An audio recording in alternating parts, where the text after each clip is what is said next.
I woke up with the king still sleeping beside me. He was usually up and about. But lately, after he got back from the war, he made sure to leave after I had woken, which was sweet and nice. I got out of bed, walking over to the window as I admired the beauty of the garden filled with my favorite flower. Darium had instructed the gardener to plant blue irises outside of our room so that I could see them whenever I wanted to. I smiled, crossing my hands over my chest as I held onto the robe. I looked at the far end of the palace grounds, a couple distances away from the garden, to see some soldiers combating amongst each other, and I smiled. My smile grew even more when I felt a hand wrap around my body, hugging me. With my back resting against his hard chest, and his breath fanned my neck. "Good morning," he whispers softly against my ear, placing a kiss on my shoulder blade. I placed my hand on his arms that were on my body before taking a hold of his hand and bringing it to my lips. "Good morning. I see you are taking in the view. It's beautiful." "Yes, it is," he answered, but I knew he wasn't talking about the garden since I could feel his eyes on me. We heard a light knock on the door, which caught our attention. "It seems your handmaid is here," Darium says, pecking my head before letting go of me. "You will be joining me in court today. Do you think it's a good idea? You have handled it perfectly well for a month. I'm sure you will be just fine," he replied, kissing my lips. Darium walks over to the door, pulling it open for Kiva to walk in, and the latter bows as he walks past her and out of the room. "Lady Letitia," she greeted me, making her way over to the bath chamber to run a bath for me. After having a nice warm bath, I was dressed in blue long sleeves with gold trims. It was a little bit conservative, but beautiful nonetheless. My hair was let down and curled at the end, falling over my left shoulder. My face was powdered and my lips tinted, and my gold crown was placed on my head, matching my dress. I stared at the mirror, a look of awe crossed my eyes at how amazing I looked, and I gave Kiva an appreciative smile. We walked out of the bedchamber, heading over to the throne room, knowing that Darium was waiting for me. When I got to the hall of the throne room, sure enough, the king was standing there. He must have heard our footsteps because his head turned to look behind him, and I saw his lips lift up when he took in my appearance. "You look beautiful," he complimented me, and I beamed. He nodded over to the guards stationed outside the door, and they both took a part of the door handle, pushing it up.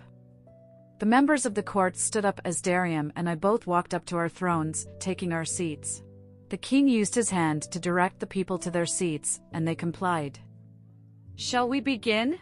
Darium says, and guards pulled open another door, beginning the first case of the day. A man and woman were the first to walk in, with 2 children on each side of her. The woman looked to be more timid while the man beside her, which I was guessing was her husband, held onto her, roughly dragging her with their children clenching into her like their lives depended on it.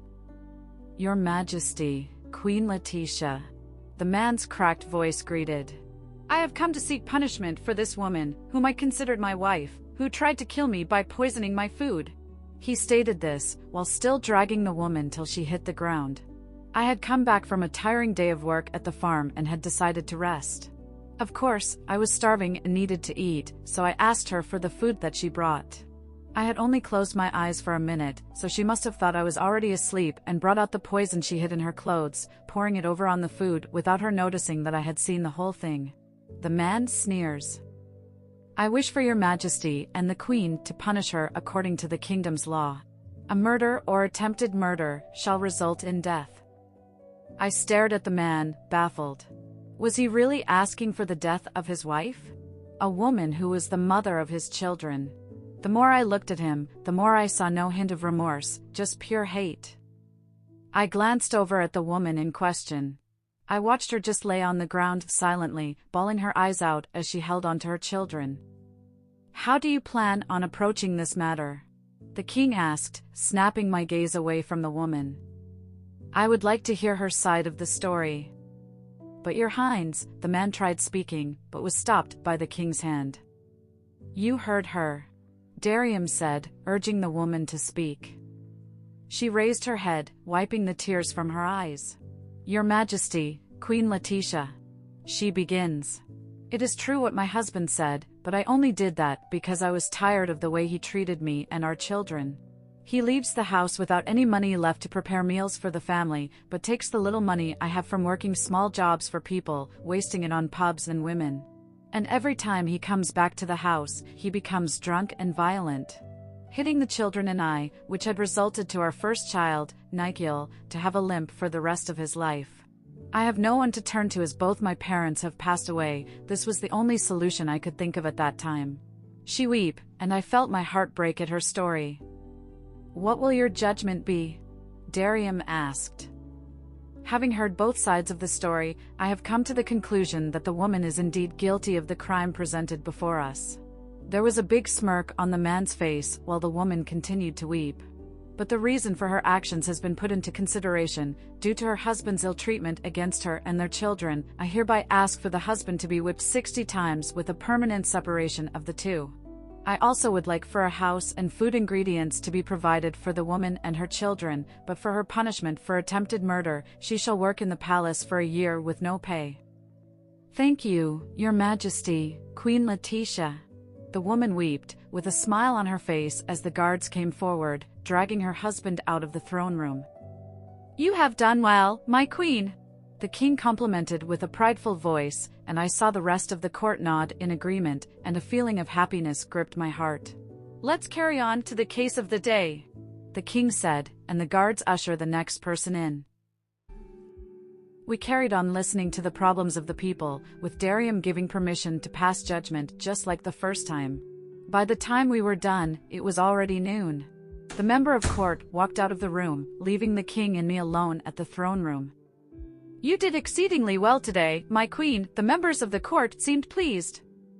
Really, I was so nervous that I might make the wrong decision. You did great, so you don't have to worry. You make an excellent queen. The kingdom and I are blessed to have you here. His words warmed my heart. Darium took a hold of my hand, bringing it up to his lips. I'd best leave you so you can rest and get ready for the ball tonight, he says, letting go of my hand when we both got out of the throne. The king pecked my head like he always does before taking his leave. I walked back to our chamber with Kiva and Kaylin following behind me. I sneakily turned back to see their hands almost brushing each other with Kiva's blushing face. I fought back the smile on my face, pleased to see a little bit of improvement in their relationship. I got back to the room and rested, just like the king had suggested. When I woke up, I took another bath before Kiva began preparing me for the ball. Just like this morning, I was dressed in another gown with gold trims. This time it was green with a gold trim design, and my hair was tied up with 2 strands at each side of my face. The ball was a welcome party for the new king of Silvio as he came to visit Nisha. He wasn't the only one coming. Princess Neith, Commander Nico, and Lord Zane would be coming along with him. When Kiva was done dressing me, I stared into the mirror like I did this morning and was once again left in awe by how amazing I looked. Your Majesty really looks beautiful, Kiva praises. It's all the work of your hands. I did nothing, she differs. It was all because of your Majesty's natural beauty. Thank you, Kiva, I replied. You should also get ready and wear something nice. I'm sure a certain someone would love to see you all dolled up. Kiva blushed, shyly fiddling with her finger, her voice in a low whisper. There is nothing going on between Kaylin and me. I beg to differ, I countered. I have seen the way he looks at you with love and admiration. If he is too shy or acting stubborn to make the first move, then you do it. Dress in the most seductive gown, with your hair and face done, and tease him tonight. Let him see what he is missing. Kiva gasped out, shocked, her eyes widened. When did Her Majesty become so forthright? She asked, and I shrugged my shoulders. I suppose that's what happens when you have a husband like the king, I said, and we both burst out laughing. Will your highness be okay without me? She asked with concern on her face. Just for the night, Kiva, I will be fine, I assured her. Besides, what could actually go wrong? If I need anything, I can get another maid to assist me. She grins, but there is still a little bit of concern on her face. I will be fine, now go get ready, I ushered her. I will be waiting at the ballroom with yours truly. I winked at her, and she blushed even more before leaving the room. After a final glance at the mirror, I got up on my feet and walked out of the room. Kalen was waiting for me by the door. His eyes wandered behind me, looking for a certain someone, and I smirked. Kiva will be joining us a little late today, I informed him. A red color stained his face as he nodded, embarrassed for being caught. We left the hallway, walking over to the floor of the ballroom. Suddenly uneasiness filled me up, and I tried to shake it off, but something seemed off, and I couldn't point out what or why I was feeling this way as we stepped into the ballroom. The door to the ballroom was pushed open, and the music stopped, with the people gawking at me in surprise and awe.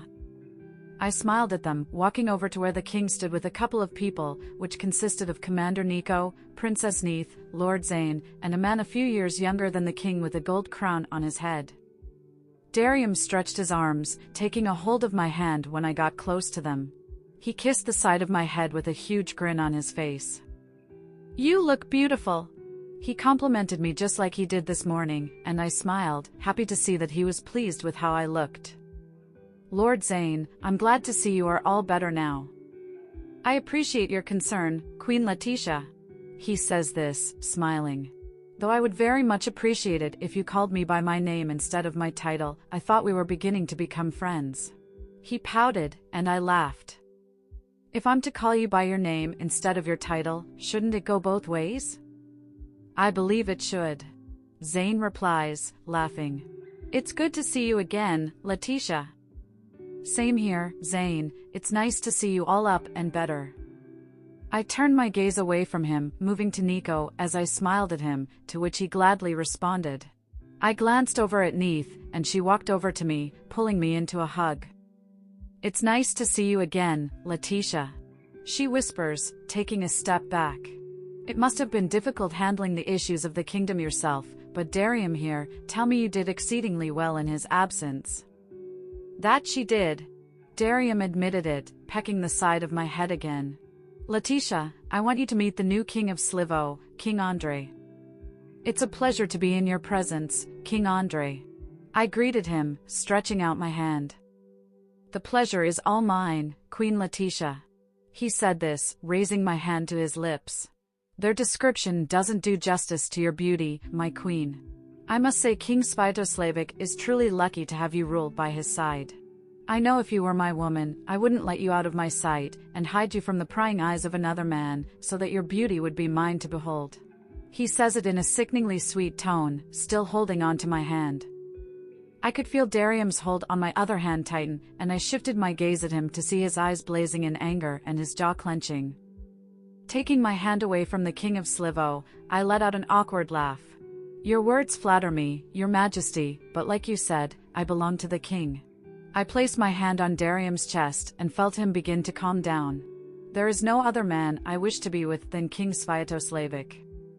It was quiet for a while before the king of Slivo burst out laughing, followed by Neith, Nico, and Zane. "You owe me 100 gold coins," Neith said, and King Andre groaned. A confused look graced my face at the turn of events. I had no idea what was going on. "I apologize, King Sviatoslavic and Queen Letitia, if I may have offended you both, but Princess Neith and I happen to have made a bet on how much the queen loves and cares for you," he explains. "I'm surprised my head is still intact. I thought it would be sent flying across the room with the way your eyes were blazing with fire." "Well, I guess you can give your appreciation to the queen because, without her input, I'm sure it would have been a different outcome, and trust me, it won't be just your head rolling off the floor of the ballroom." Darium's voice was calm when you spoke, but the threat was visible in his words, and the king of Slivo gulped, rubbing the back of his head in a sheepish manner. I softly hit Darium's chest, sending him a glare when he met my eyes, but instead he shrugged his shoulders. I hit him again, and he sighs, staring back at the king of Slivo with a devilish smile on his face.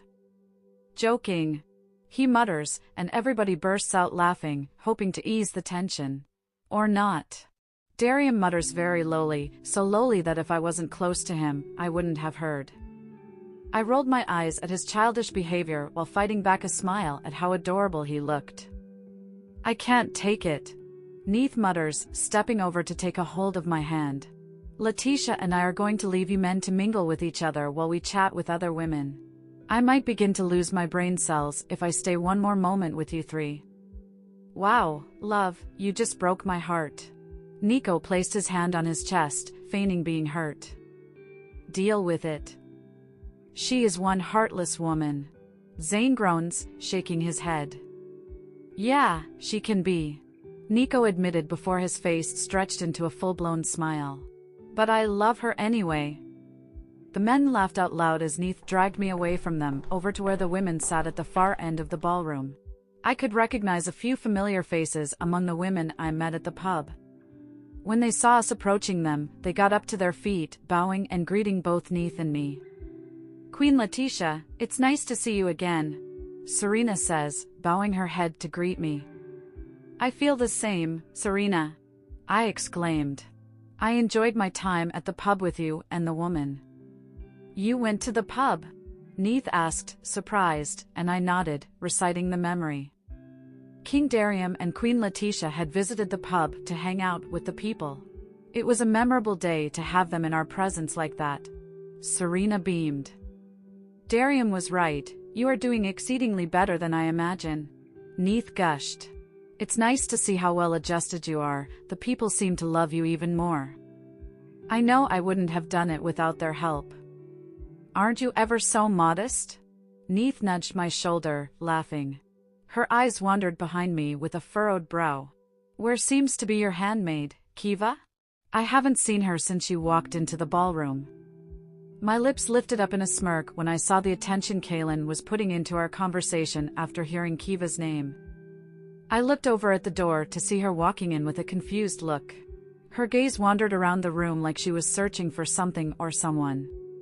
Speak of the devil, and you shall find her. I nudged my head towards the entrance of the door. Neith and Kaylin both turned around to look at where I had pointed, and Neith gasped. Is that really Kiva? She was stunned. She is a beauty, isn't she? I asked, and the latter replied as if he was in a trance. Yes, she is. When he realized what he said, a red color stained his face, and he cleared his throat, trying to hide his embarrassment. Ah, I see what you are doing. Neith whispers, her eyes shifting from Kaylin to Kiva. I shrugged my shoulders, hiding my smile, as I pretended not to know what she was talking about. Kiva walked over to us, trying to hide her blush as she stole glances at Kaylin. I must say, Kiva, you look really stunning tonight. I compliments. And I'm not the only one who thinks the same, I believe Commander Kaylin was just agreeing with me. Isn't that right, Kaylin? Kaylin nods, keeping a passive face, but I saw the look in his eyes as he struggled not to look at her. Speaking of insatiable cravings, look who is making his way over here. I followed Neith's gaze, and it was my turn to blush when I saw Darium coming towards us. I guess my brother can't stay a second away from you, Neith says as he gets to where we are. As much as I would like for you all to continue your bonding time, I would like to have my wife back. He says this, stretching his hand for me to take, and the women cheer, causing me to blush even more. See him going all caveman on our queen, Neith joked, and the women laughed. Darium, on the other hand, couldn't care less about his sister's jokes, his hand was placed safely on my waist. I got up from my feet, facing Kaylin. You don't need to follow me around, enjoy the night. I'm sure there is someone who wishes to dance with you. Darium and I walked away from the women, going over to the dance floor. You know how poor of a dancer I am. I put my hand on his shoulders while his hand trailed down my back to grab my waist. That's not how I recall it from your coronation. He says this as our body moves to the beat of the song. I was just following your move. You're doing a perfectly good job now, Letitia. He whispers, bending down to claim my lips, not at all bothered by the watchful eyes of the people. The people cheered louder to see their king and queen locked in each other's embrace, and more people came onto the dance floor with their partners, swirling to the beat of the music. Darium paid no attention to anyone but each other. We danced for hours, locked in each other's embrace, and we weren't the only ones. Neith and Nico were also on the dance floor, with Neith's head resting on her husband's shoulders. Kaylin and Kiva were on the other side of the ballroom, holding onto each other's hands, their gaze never wavered. I looked over at the king of Slivo and snickered at how miserable he looked sitting in the midst of younger women who kept throwing themselves at him. I tapped on Darium's shoulder, pointing at King Andre, and he grumbled, refusing to let go of my hand. He is your guest, Darium, you need to save him. Look how glum he looks. Darium, looking over in the king's direction. Zane seems to love it. You know Zane loves the attention. He grumbles incoherent words under his breath. This isn't over. He whispers, softly biting my earlobe. I plan on having you in so many ways tonight. His words caused the heat to flow through me, and I found my nipples beginning to harden and my cord getting wet. I made my way back to the women when a maid walked over to me with a tray of drinks in her hand. Queen Letitia, you haven't had any drinks tonight. You must be tired with all the dancing. Why don't you take a glass? The young maid said it with a smile. There is no need, I politely said. I insist, Your Majesty, your handmaid had instructed we watch over you tonight as she won't be able to. The maid picked up a glass and handed it over to me. I can't believe Kiva had given them such instructions. Even when I told her to have fun, she was still busy taking care of me. I laughed, gazing over to Kiva and Kaylin. They both looked to be in deep conversation, and from the look on their faces, I could tell my plan had worked. I brought the drink over to my lips, drinking it all. Putting the cup back on the tray, I continued my way over to where the women were, when my eyes became blurry and my heart started beating fast as I struggled to breathe. I saw the maid who had given me the drink. The evil glint on her face was the last thing on my mind before I found myself down on the floor, my breath slipping away. Third person's POV. I can't believe I'm being sent to keep you company. Darium grumbles, taking his seat beside the king of Silvio and ushering the woman away from him. I have never seen someone who acts this shy in the presence of a woman. How old are you, 18? King Andre clears his throat, trying to hide his embarrassment. 21. He corrects himself, glancing over at the people on the dance floor. You're still a baby then. Darium jokes and watches as the young king creases his face up, dissatisfied. I'm a grown man. He acted correctly and aggressively, causing the Nisha king to laugh. As much as he wanted to comply with the queen's request, he couldn't help but trail his gaze away from the young king, looking over to where his beautiful wife stood. His eyes watched every movement she made, enticed by every little thing she did. It didn't help that the dress she wore aligned with the alluring curve she had, making him want to rip it off her and take her right here and now. As he continued to watch her, he noticed how she kept gazing at a particular spot, following her line of sight.